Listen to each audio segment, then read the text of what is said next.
Welcome to Miami Heat Zone Podcast. We're pushing to 6,000 subscribers. Hit that subscribe button, and thank you for all the support. So Jimmy Butler and Pat Riley's relationship hasn't recovered since the moment Pat Riley told him to keep his mouth shut. Now, the Miami Heat had preliminary trade discussions with several teams regarding Butler, but none had progressed. The Heat have shown no urgency in trade talks. Riley and Mickey Arison met with Butler's representation in recent days attempting to resolve the divide without success. Guys, at the end of the day, Pat Riley was absolutely wrong. Obviously, Jimmy Butler's father was passing away during that time last season, and of course, that can be tough.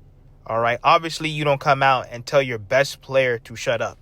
Obviously, that doesn't look good, but then at the same time, it's like, y'all know that's hardcore Pat Riley. Pat Riley's been doing that his whole career. Could he have handled it better? Of course he could.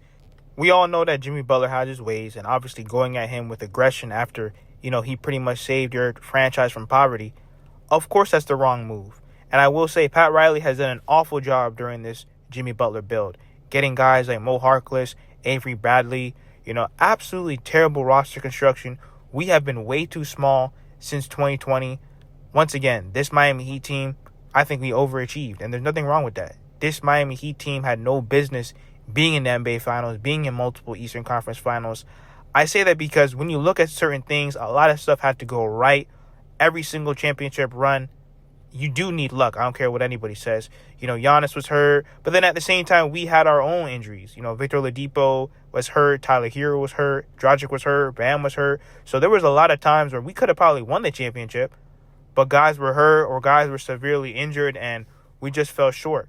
But at the end of the day, this is all on Pat Riley. I would say 80% of it is on Pat, and 20% of it is definitely on Jimmy Butler.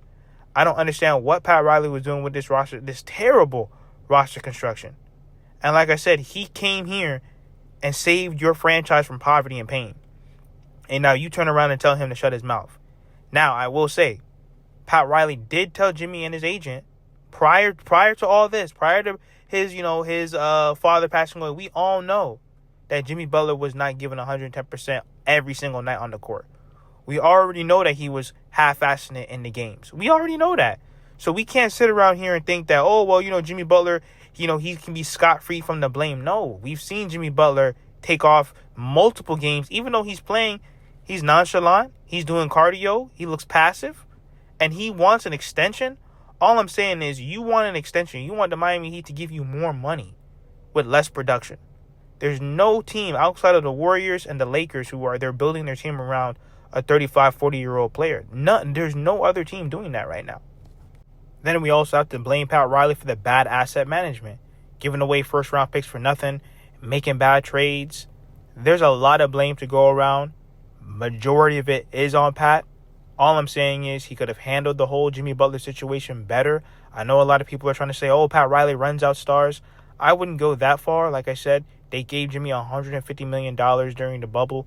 Also, too, they accommodated him. They let him do things that LeBron James, D. Wade, and Chris Bosh could never even dream of.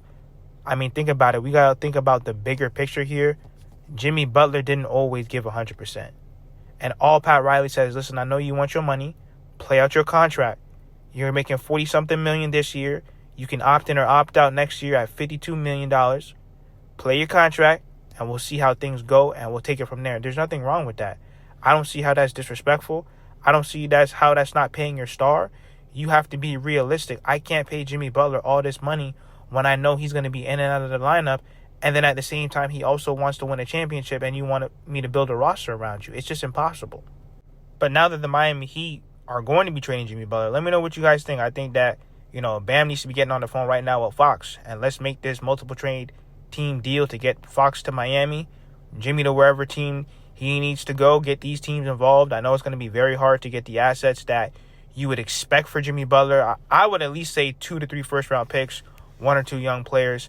I know that some of the leverage now has fallen, and now the Miami Heat, they're technically operating out of weakness because now Jimmy Butler came out saying he doesn't want to be here. Guys, this is what I mean by bad asset management, bad roster construction. We already knew. I've been saying this from the beginning. Pat Riley was never going to pay Jimmy Butler, and that's what the biggest beef was. He wants his money, but we all knew deep down in our souls Pat Riley was never going to pay Jimmy. If he wasn't going to pay Jimmy last year, why all of a sudden would he pay him this year? And he's doing the same thing by not playing games. Whether it's his fault or not, whether he's sick, injured, at the end of the day, he's not playing games.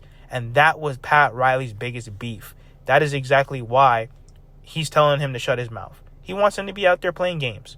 So if we know that, let's cut to the chase. They should have traded him already. They should have gotten him, because now you're going to get limited assets.